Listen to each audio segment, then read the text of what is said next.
Oi a todos e bem-vindos. Estou acompanhado hoje por Scott Ritter, um ex-oficial de inteligência do Corpo de Fuzileiros Navais dos Estados Unidos e ex-inspetor de armas da ONU. Estou muito feliz em vê-lo novamente.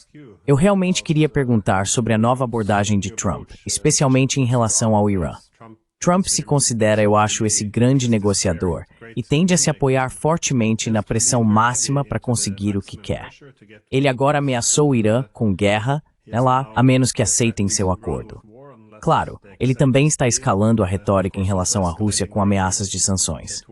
Mas se começarmos com o Irã, como você avalia isso? É provável que ele consiga o acordo que deseja? E se não, você acha que ele vai seguir com esse ultimato e buscar a guerra?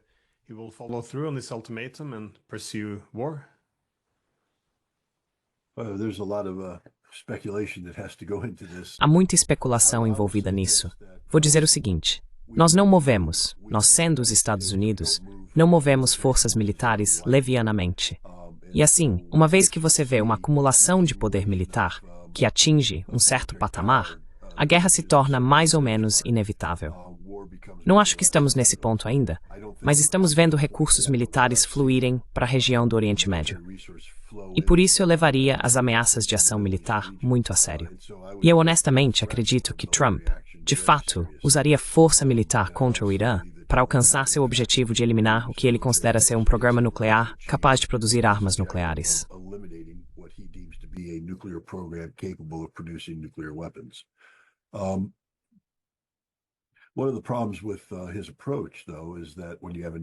Um dos problemas com sua abordagem, no entanto, é que quando você tem uma nação como o Irã, que é muito orgulhosa e usa seu programa nuclear como uma extensão da nação, eles relutam em desistir desse programa e resistem a serem vistos como cedendo, dobrando o joelho, por assim dizer. Porque uma vez que você se acostuma a dobrar o joelho, as pessoas esperam que esse seja o resultado. E assim, há resistência dentro do Irã também. Acho que dentro do Irã, há muitas pessoas que vivem sob a ameaça de uma ação militar americana iminente há anos, assim como Benjamin Netanyahu e outros. Tem dito que o Irã está 1 mês, 2 meses da bomba há décadas.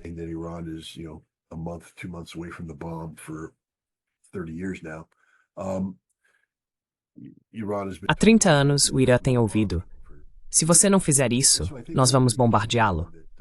E por isso acho que há muitas pessoas no Irã que acreditam que podem superar essa situação. No entanto, acho que o que está acontecendo é que o Irã está sendo informado por atores regionais e parceiros internacionais com quem interagem que Trump não está blefando, que isso é realmente uma ameaça real, quase uma ameaça existencial para o Irã. E acho que podemos ver o Irã encontrar uma maneira de chegar a uma posição de negociação. Não acho que serão negociações diretas entre o Irã e os Estados Unidos. Acho que isso será feito por meio de um terceiro, talvez a Rússia, talvez a China, talvez ambos. Mas acho que há uma crescente percepção no Irã de que isso é diferente e que terá que haver algum tipo de resultado negociado se o Irã quiser evitar a guerra.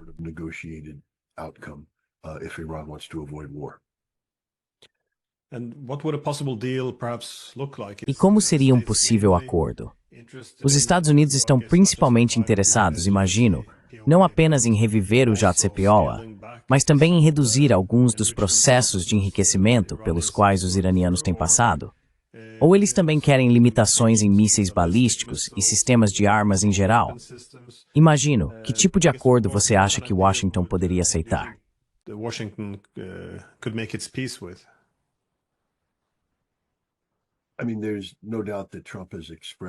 Quero dizer, não há dúvida de que Trump expressou sua frustração com a postura do Irã na região como líder do eixo de resistência.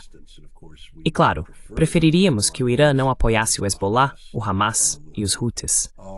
Mas acho que neste momento não estamos dispostos a ir à guerra por essas questões. Essas questões não representam uma ameaça existencial para o aliado americano, Israel. A única questão que representa uma ameaça existencial que poderia justificar uma guerra devastadora para os Estados Unidos e o mundo seria o programa nuclear do Irã. Nem acho que mísseis balísticos possam ser considerados na equação neste momento. acho que a administração Trump buscaria resolver essa questão e, em seguida, manter um diálogo contínuo para tentar impor algum tipo de restrições a esses outros.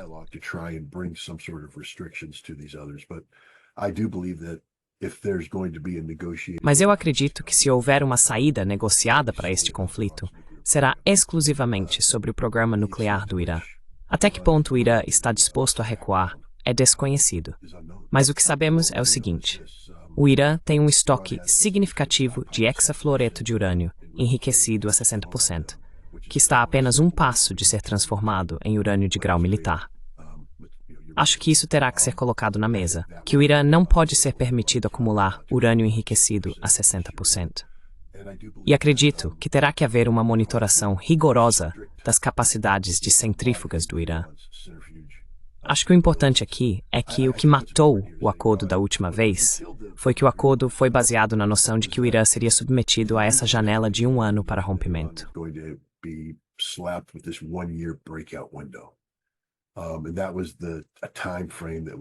E esse era um prazo considerado aceitável pelos Estados Unidos e seus parceiros ocidentais, que se o Irã escolhesse violar o JCPOA, o que eles não fizeram, mas se escolhessem violá-lo, levaria 1 ano para adquirir material físsil suficiente para produzir uma arma nuclear. Estamos em uma situação agora em que o Irã está literalmente a 1 ou 2 semanas de ter essa capacidade.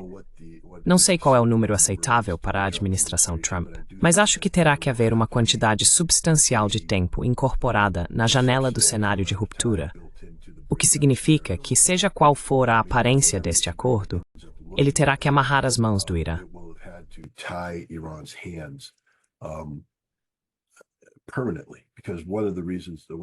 Permanentemente, porque um dos problemas que Trump teve foram as cláusulas de caducidade. Embora as restrições pareçam boas hoje, em 10 anos, essas cláusulas de caducidade desaparecem, e de repente, essa janela de rompimento é reduzida e desaparece completamente. Acho que qualquer acordo que possa surgir teria que ser digno de parar o conflito.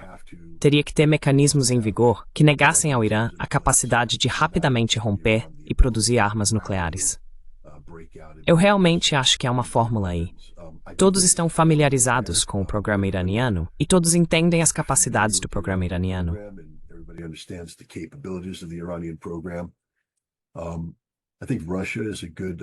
Acho que a Rússia é uma boa candidata, uma boa escolha para um negociador intermediário, porque a Rússia acabou de assinar um acordo de estrutura estratégica com o Irã, onde há um componente nuclear. A Rússia construirá usinas nucleares dentro do Irã. E a Rússia poderia estar em posição de garantir ao Irã combustível de urânio suficiente para que o Irã pudesse dizer, bem, então não precisamos dessa capacidade excessiva de enriquecimento. Porque agora o programa iraniano está cheio de excessos. É grande demais para ser simplesmente um programa para a quantidade limitada de combustível que eles precisam fabricar.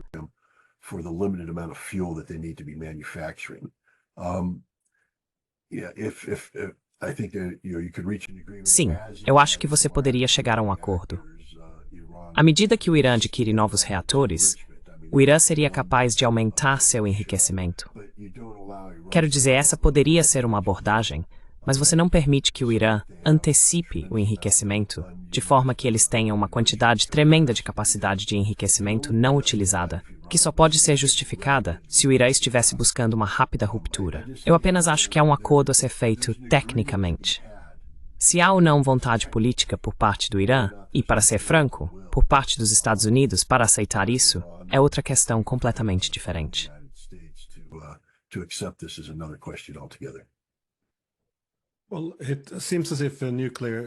Bem, parece que a posição do Irã como um estado limiar nuclear, ou seja, tendo a capacidade de desenvolver armas nucleares até o limite, mas sem realmente cruzá-lo, seria uma forma de dissuasão.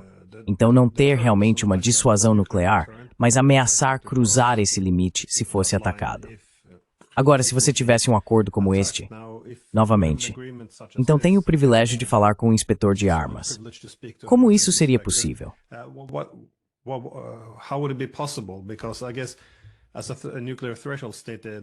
Porque suponho, como um estado limiar nuclear, pode haver acordos e regras sobre quais materiais eles têm permissão para manter. mas em termos das capacidades científicas e técnicas, é difícil desaprender o know-how, imagino. Isso seria um grande desafio, ou é suficiente focar no lado material? E também, se o Irã concordasse com isso, significaria abrir mão de parte de seu poder de dissuasão. Você vê os Estados Unidos dispostos a, de alguma forma, corresponder a isso, reduzindo ou removendo alguns elementos de pressão contra os iranianos?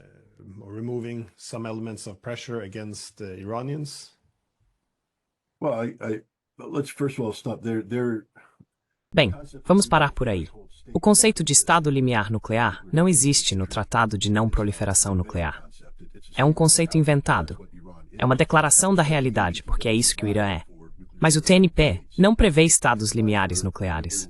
Ele prevê estados com armas nucleares e estados sem armas nucleares. O Irã não seria permitido, sob um acordo, manter capacidades que o tornassem um estado limiar nuclear. Você teria que ver restrições nas capacidades de enriquecimento do Irã para que ele não estivesse mais no limiar de se tornar um estado nuclear. Você não pode desaprender o que já sabe. E, novamente, o que o Irã sabe é como enriquecer urânio.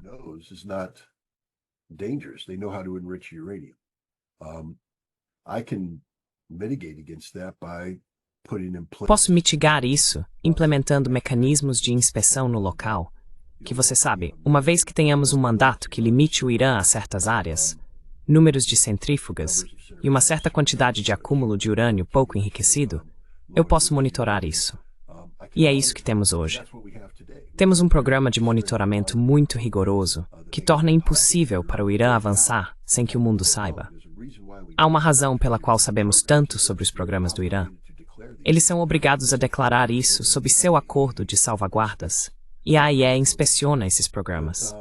Mas tenho o mais alto grau de confiança no profissionalismo da AIEA, de que, dado um mandato adequado que define os limites de suas obrigações de investigação, eles seriam capazes de monitorar com sucesso o programa nuclear do Irã para garantir que o Irã não desenvolvesse uma capacidade de avanço encoberta.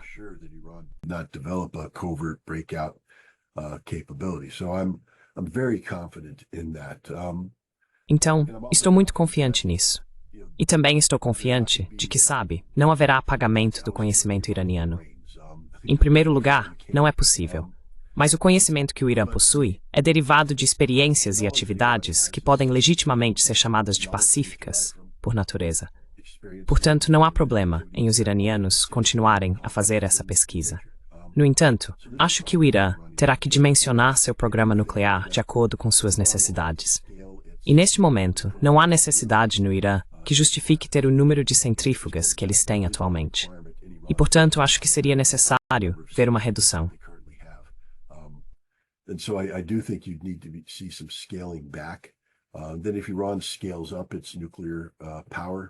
Então, se o Irã aumentar sua capacidade de energia nuclear e for tomada a decisão de que o Irã fornecerá o combustível para isso, você aumenta o programa de enriquecimento do Irã para produzir o que atende à demanda.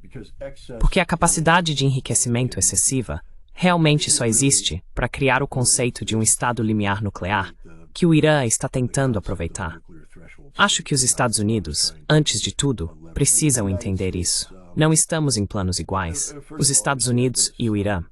Vou dizer isso e todo mundo vai me criticar e me chamar de imperialista e tudo mais, mas os Estados Unidos são os Estados Unidos e o Irã é o Irã. E não somos iguais. Essa é apenas a realidade da situação. Nós realmente podemos ditar os resultados.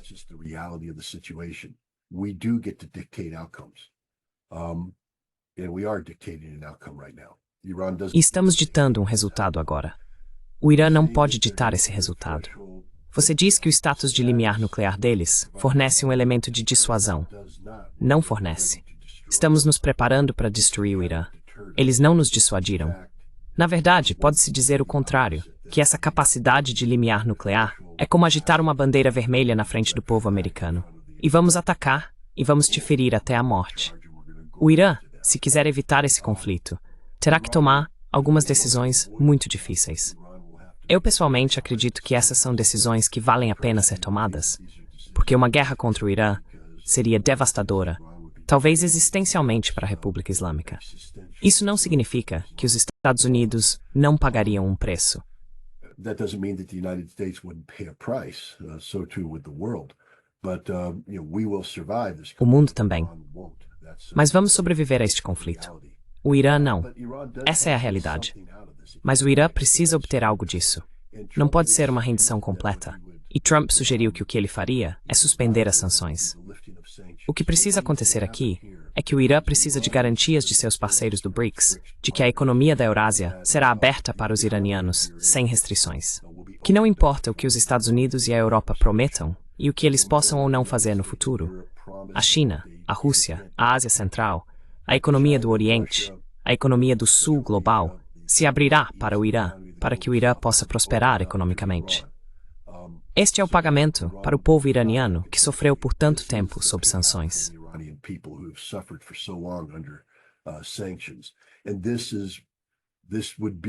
E isso seria algo que o governo iraniano poderia dizer que é uma realização prática, uma realização real, a melhoria do padrão de vida do povo iraniano, uma economia funcionando melhor, uma moeda estável. Isso eu acho se feito corretamente. Mas o que o Irã não pode fazer é entrar em um acordo onde promessas estão sendo feitas, mas não há garantia de que essas promessas serão cumpridas. E é aqui que a Rússia, a China e os BRICS poderiam ter um papel muito importante ao dizer que os Estados Unidos vão suspender as sanções, mas que o Irã não pode se permitir tornar-se novamente dependente de investimentos americanos e europeus e coisas do tipo, porque já mostramos a capacidade de desconsiderar acordos e rasgá-los.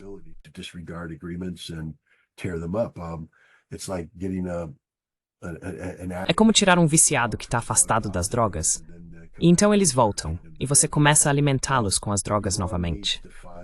O Irã precisa encontrar parceiros estratégicos diferentes.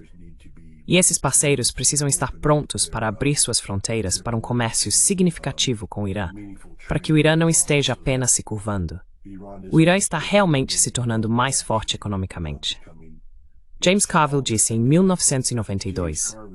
Ele é um estrategista democrata que estava aconselhando Bill Clinton. É a economia, estúpido. E isso ressoa não apenas na política doméstica, mas também na geopolítica internacional. Há um fator econômico em tudo. E melhorar o bem-estar econômico do povo iraniano, eu acho, seria um resultado positivo para o governo iraniano.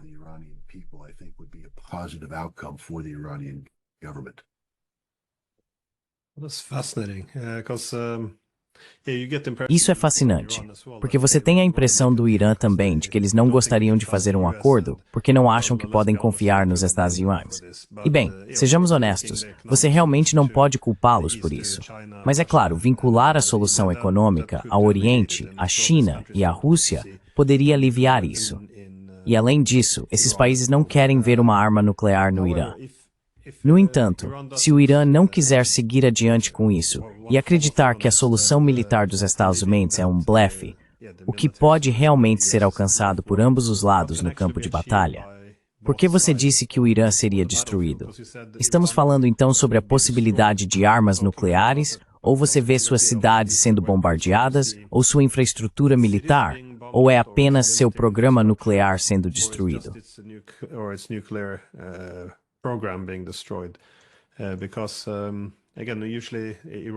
Porque, novamente, geralmente o Irã pode jogar a carta de que pode fechar muitos dos corredores de energia e o tráfego comercial marítimo. Então, o que você acha que poderia acontecer no campo de batalha?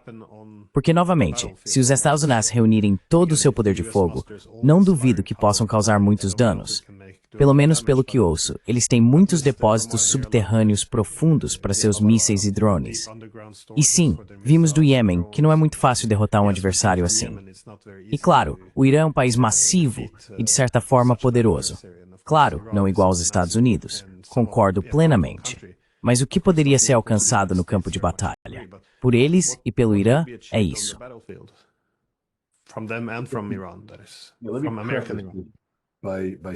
De uma perspectiva americana sobre o Irã, não estou defendendo que isso aconteça.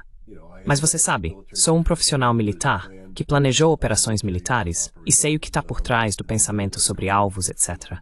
Trump já passou por isso antes. Em sua primeira presidência, os iranianos derrubaram um drone RQ-4 Global Hawk sobre o Estreito de Hormuz. Os iranianos alegaram que estava sobre o espaço aéreo iraniano quando foi abatido. Trump estava, você sabe, dando a entender que iria lançar um ataque retaliatório contra as baterias de mísseis superficiais iranianas que derrubaram o RQ-4. O Pentágono informou que isso poderia levar a uma escalada que resultaria no fechamento do Estreito de Hormuz.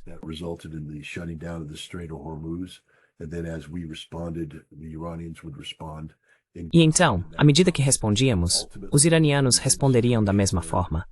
E, em última análise, estaríamos em uma situação em que a segurança energética internacional teria sido destruída e levaria meses, se não anos, para os Estados Unidos acumularem poder militar suficiente para poder derrotar fisicamente o Irã. Trump recuou por causa disso. Então, tendo passado por essa experiência, seria difícil acreditar que Trump, sabendo o que sabe, simplesmente repetiria esse cenário, porque é um resultado inaceitável. Se você permitir que um conflito entre os Estados Unidos e o Irã escale, estará jogando com as forças do Irã, não com as forças dos Estados Unidos. E sabemos que Trump levou isso a sério, porque um dos problemas enfrentados pelos Estados Unidos eram essas instalações subterrâneas profundas, Fordo e outras, onde a capacidade nuclear foi enterrada.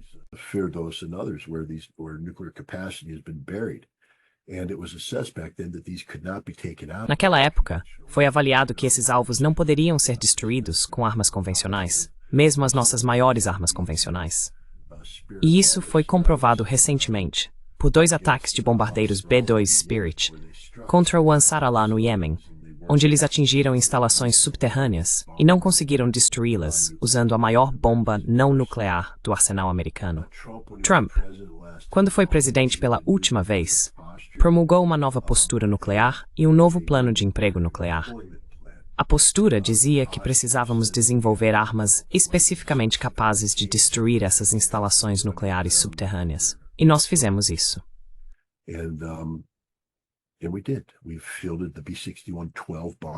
Implantamos a bomba B-101-12, que é uma bomba de gravidade com rendimento ajustável que pode ser entregue pelo B-2. Ela é capaz de destruir as instalações nucleares enterradas do Irã. Desenvolvemos a arma nuclear de baixo rendimento W-762, que pode ser implantada em um míssil Trident a bordo de um submarino da classe Ohio. Novamente, o conceito é que a combinação de velocidade, penetração e carga nuclear permitiria aos Estados Unidos destruir instalações subterrâneas. Então, em primeiro lugar, eu imaginaria que desde o início, as primeiras ações tomadas pelos Estados Unidos, além de derrubar as capacidades de defesa aérea do Irã, seriam a eliminação do programa nuclear deles.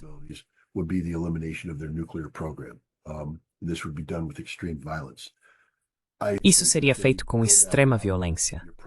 Acho que se eles seguirem esse caminho, provavelmente você verá os Estados Unidos tentando realizar algum tipo de atividade de mudança de regime, e você veria ataques semelhantes contra o comando e controle subterrâneo do Irã, onde a liderança teria se retirado para Mashhad, fora de Teherã.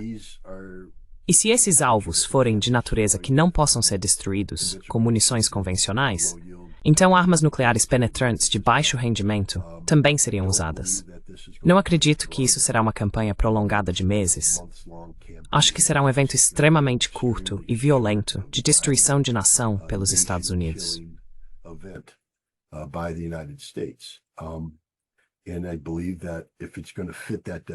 E eu acredito que se for para se encaixar nessa definição, os Estados Unidos teriam que usar as armas nucleares projetadas para esse propósito. Esse é o ponto que quero destacar. Não é como se estivéssemos tentando incorporar armas nucleares. É que dissemos que este é um conjunto de problemas que só pode ser resolvido por armas nucleares. E então construímos essas armas nucleares e as implantamos. E agora estamos dizendo que esse conjunto de problemas está lá e vamos agir sobre ele. Então, a lógica é que vamos usar armas nucleares contra o Irã. Isso é de tirar o fôlego. Eu gostaria de acreditar que vivíamos em um mundo onde isso nunca seria considerado. Mas quero lembrar às pessoas o que venho dizendo há algum tempo. Os Estados Unidos têm uma postura nuclear, desde a época de George W. Bush, que nos permite usar armas nucleares preventivamente contra alvos que não são do tipo armas de destruição em massa.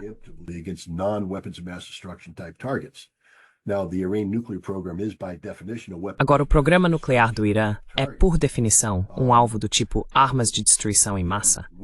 Mas você sabe, estamos nos preparando para isso. Temos essa capacidade. Então não é um grande problema. Temos os planos para fazer isso.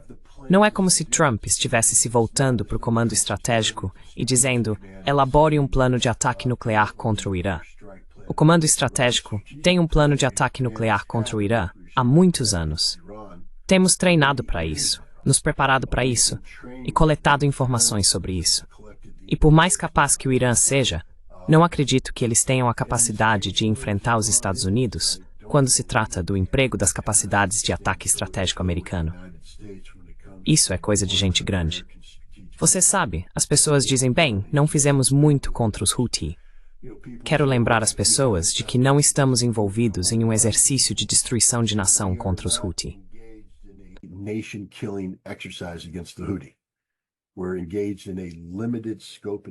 Estamos envolvidos em um ataque de dissuasão de escopo e escala limitados.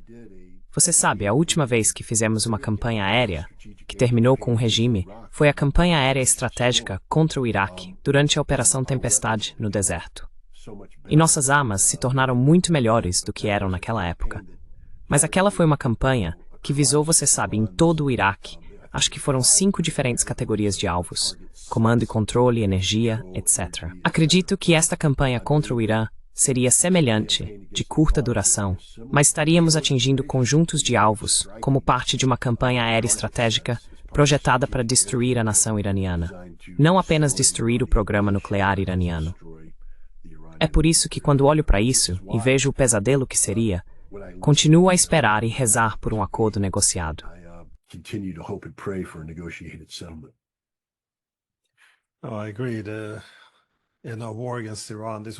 Concordo. Em uma guerra contra o Irã, isso seria um desastre em grande escala. Mas você vê a possibilidade de outros países serem envolvidos? Ou seria simplesmente um ataque Estados Unidos e Israel ao Irã? Porque parece provável que os iranianos visariam bases americanas em estados árabes. Eles seriam puxados para essa guerra. Não consigo imaginar os chineses ou os russos entrando na luta, mas você os vê enviando algum armamento poderoso que poderia ser usado contra os americanos. Ou como? Novamente, talvez eu esteja pedindo demais ao tentar prever o futuro, mas com base em seus interesses e sua preparação, acho que não vejo nenhum desses países preparado para entrar em guerra com a América. Mas eu poderia vê-los querendo melhorar ou ajudar o Irã a revidar de outras maneiras.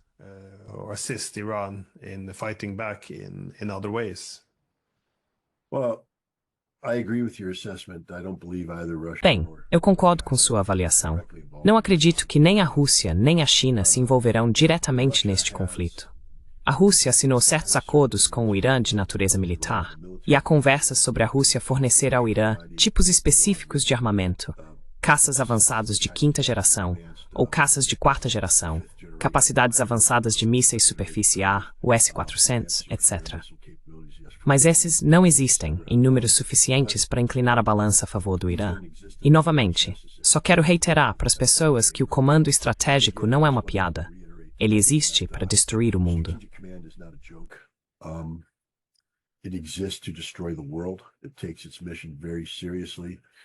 Leva sua missão muito a sério. Eles treinam para isso sem parar. Eles têm armas desenvolvidas para esse propósito específico. E quero dizer, por exemplo, tenho um querido amigo, Syed Miranji, professor Miranji, e eu penso muito bem deste homem e o respeito imensamente. E ele tem todo o direito de se ofender com o que os Estados Unidos estão fazendo. Todo o direito. Mas às vezes eu o ouço se posicionando sobre a força e a capacidade do Irã. E novamente, eu o vejo como agitando uma bandeira vermelha na frente de um touro americano. Você vai morrer. A estratégia americana, eu não acredito, será jogar com as forças do Irã.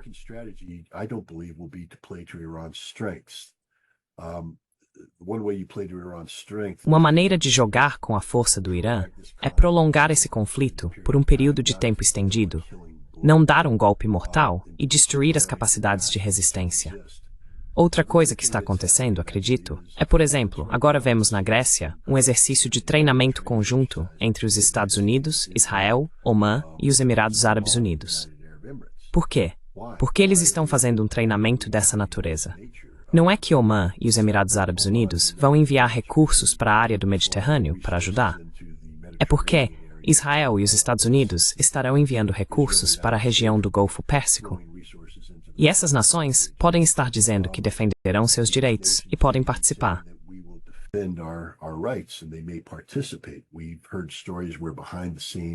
Ouvimos histórias de que nos bastidores, Catar, Arábia Saudita e talvez Kuwait enviaram uma mensagem aos iranianos dizendo que não permitirão que os Estados Unidos usem bases. Mas no final das contas, não vamos pedir permissão. Vamos fazer o que precisamos fazer. Não estou dizendo que isso é certo. Estou dizendo que essa é a realidade. E também, o primeiro míssil iraniano que atingir uma instalação petrolífera saudita será o fim de qualquer reticência saudita em apoiar os Estados Unidos.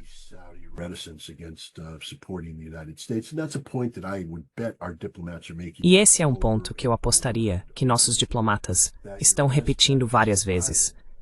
Que sua melhor chance de sobrevivência é permitir que os Estados Unidos desferem o golpe decisivo no primeiro dia, que é o que buscaremos fazer.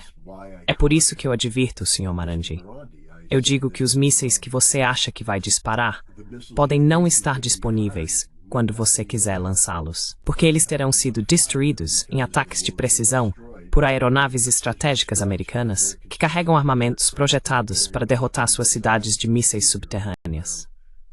Então eu não sei.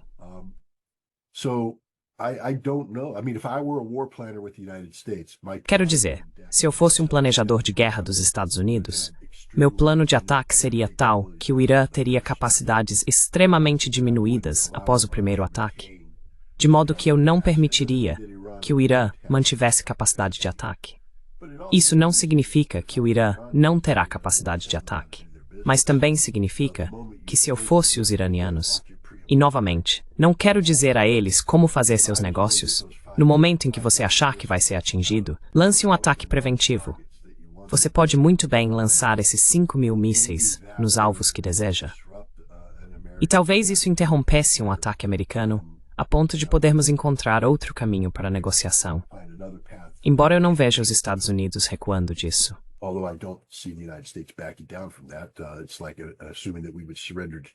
É como supor que nos renderíamos ao Japão após Pearl Harbor. De qualquer forma, isso vai ser um desastre para todos. E a economia global? Há tantas incógnitas por aí. Como a economia reagirá a isso? O que o mercado de petróleo fará ou não fará? Quero dizer, ninguém simulou o que acontece quando você elimina a produção de petróleo do Oriente Médio.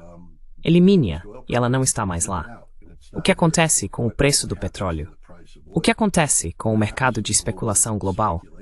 Nós não sabemos, e eu não quero descobrir, para ser honesto. Por isso, continuo a me apoiar na esperança, vã ou não, de que possa haver um acordo negociado para isso, porque as consequências do fracasso serão devastadoras para todas as partes envolvidas.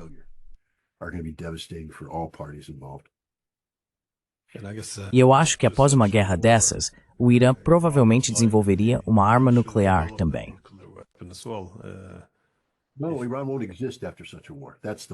Não, o Irã não existirá após tal guerra. Esse é o ponto que estou tentando destacar. Não estamos brincando aqui. Isso não vai dar ao Irã uma segunda chance. Não haverá Irã após esta guerra. É isso que estou tentando transmitir aos iranianos, que isso não é apenas sua infraestrutura nuclear sendo destruída. Isso não é apenas remover o regime do poder. Isso é eliminar o Irã como um Estado-nação. Se você voltar ao verão de 2023, viu que, após os levantes quando aquela garota curda morreu tragicamente sob custódia policial, houve levantes por toda a extensão e amplitude da população étnica do Irã. Os baluques, os árabes, os azeris, os curdos.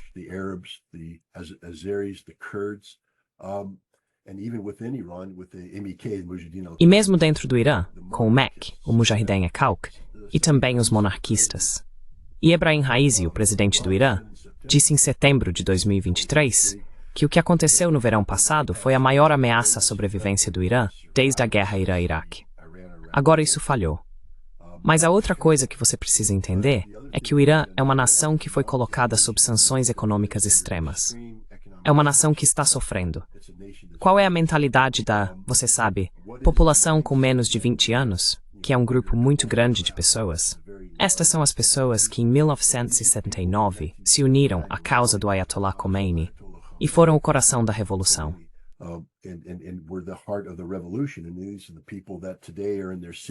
E essas são as pessoas que hoje estão na casa dos 60 anos que governam o Irã. Mas os menores de 20 anos, hoje, há essa grande massa. Eles têm motivações semelhantes. Eles ainda têm o mesmo fervor em seus corações para fazer isso. Acho que a CIA, os israelenses e outros têm estado muito envolvidos em esforços disruptivos dentro do Irã. Você combina isso com o que acredito ser uma campanha direcionada para eliminar a liderança do Irã e eliminar os mecanismos de segurança do Irã. Nosso objetivo não é apenas derrubar a República Islâmica, mas quebrar fisicamente o Irã para que nunca mais represente uma Israel, os Estados Unidos ou qualquer um de seus líderes. Podemos fazer isso? Eu não sei. Mas eu diria que, novamente, como alguém que está familiarizado com o direcionamento e planejamento estratégico, não vejo os Estados Unidos bombardeando o Irã, indo embora e deixando o Irã construir uma arma nuclear. Se vamos tomar a decisão de entrar, vamos eliminar o Irã. E é uma proposição muito séria, muito séria.